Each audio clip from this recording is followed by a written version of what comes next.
We were the first sugar beet co-op that was formed in the United States. And there had been others that had thought about it, but we were the very first one to get established.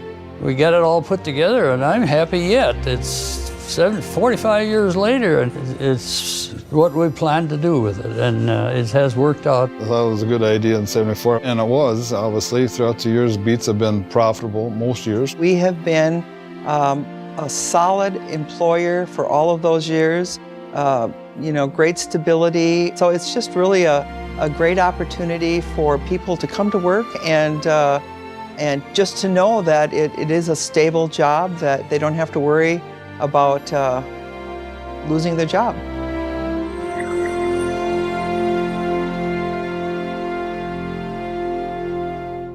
The year 1972 might seem like a long time ago.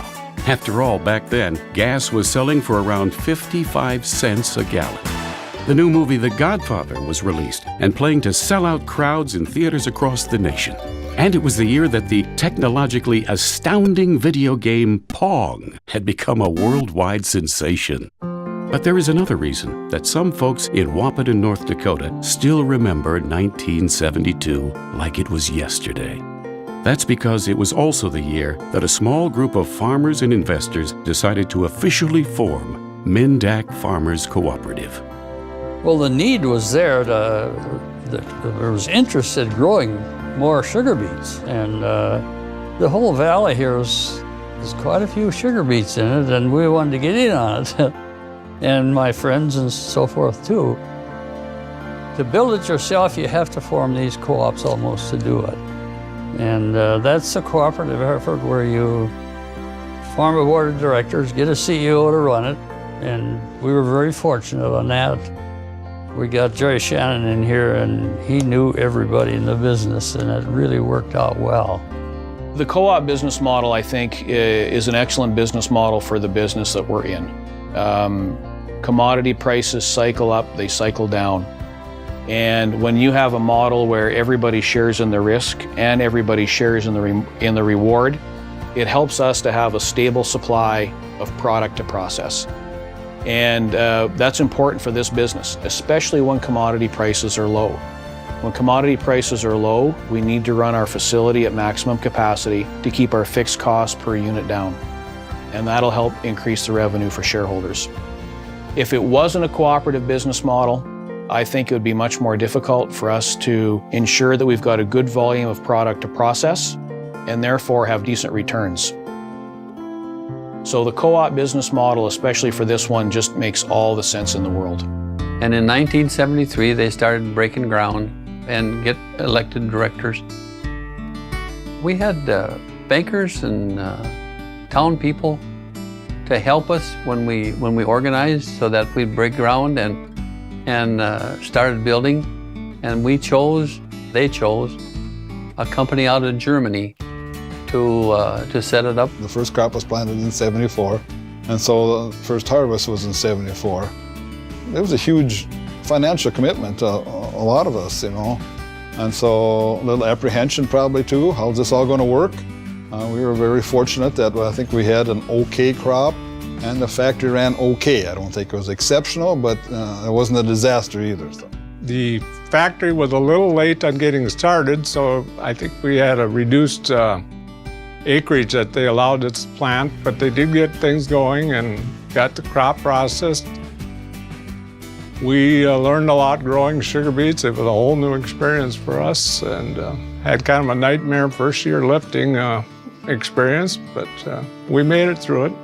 From its inception, Minn-Dak Farmers Cooperative operation has always been a comprehensive one, starting with the planting and growing of the sugar beets, their harvest and delivery, weighing and testing, processing the sugar beets for sugar, and packing and shipping it for sale.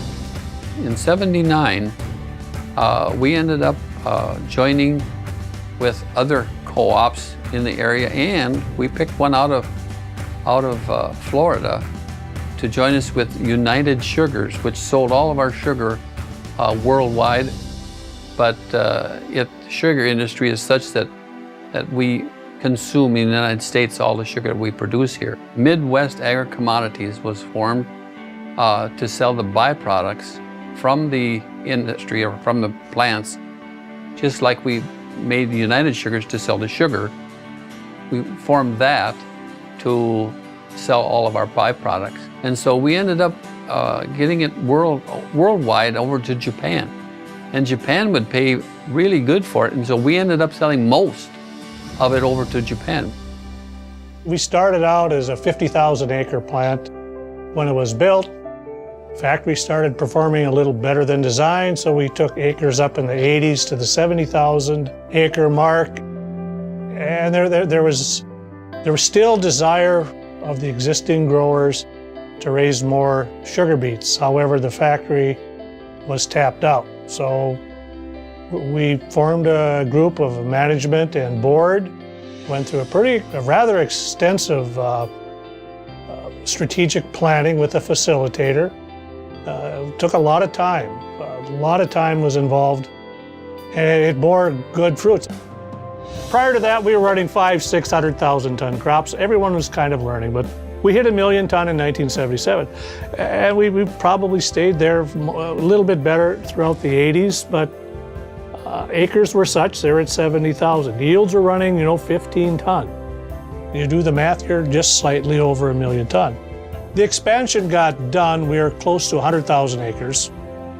And we're pulling maybe 18 ton crops, so we're flirting with 1.8, maybe 1.9 million tons at the conclusion of the expansion.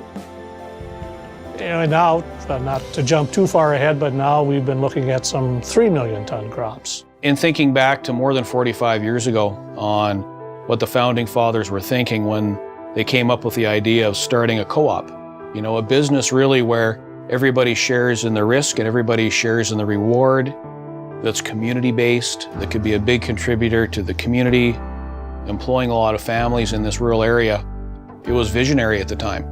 It just took a tremendous amount of courage and perseverance to get this thing going. And, the first couple of years weren't easy, but they kept with it, and it's been a pretty darn successful run in our 45 years of operation.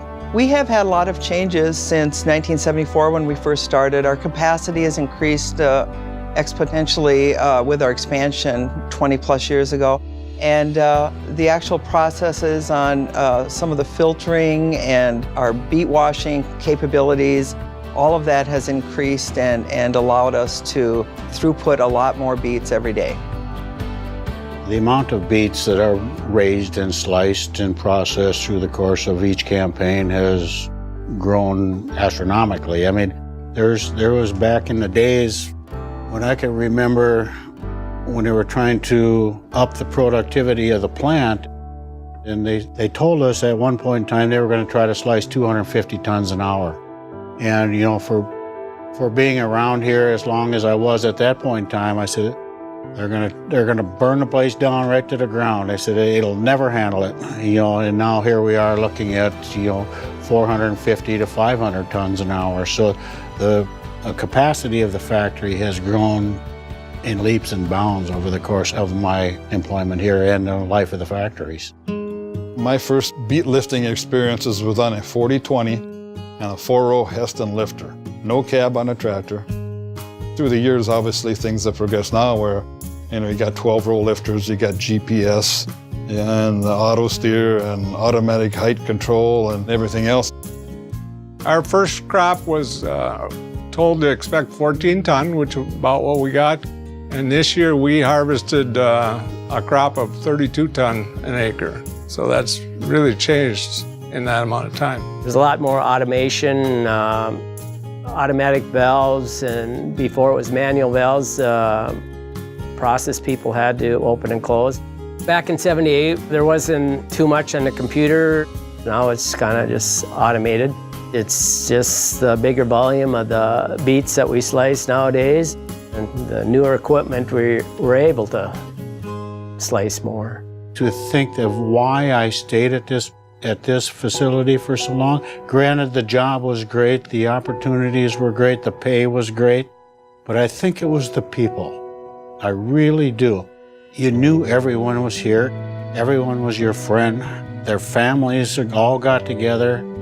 That was part of the reason that I enjoyed staying here for so long. Even though that the job opportunities, everything else was, I mean, everything that I was looking for, but it was the people that made the difference. It's helped the community. It provides a lot of employment, a lot of fuel, a lot of expenses go into raising the crop. That comes from pretty much a local area. The income stays here. I went into it when I was 22 years old, and so the banker and I were really in it together. And as soon as I could get my son involved, he got involved, and I came from my dad had farmed, my grandparents had farmed, so we've been into it many times, and now my grandson is helping. Minn-Dak is now the largest employer in Wahpeton. We currently have approximately 500 employees. During the harvest, when we bring on a bunch of temporary people to help with receiving the beets, we employ upwards to 800 people. So it is a large employer in the community and provides a lot of economic stability for people that live here. Has it been successful? I really believe it's been very successful. There's been bumps along the way, but I think most producers are very, very long-term oriented, multi-generational, in fact, and you're going to have some bumps. The challenge is within agriculture, as we all know, is that when bumps come, you've got to tighten the belt, you've got to roll with them so that you're positioned to have success when commodity prices turn around. And there's been a lot of success in the last 45 years at the co-op. We haven't always done everything right, and I don't think every entity always does everything right.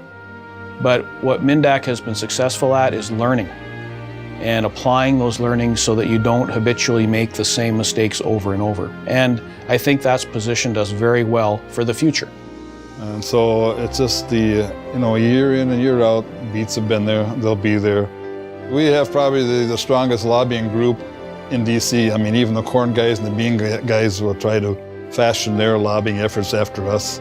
So we've really got a strong lobby group out there. So even though we're small in numbers, we're pretty powerful.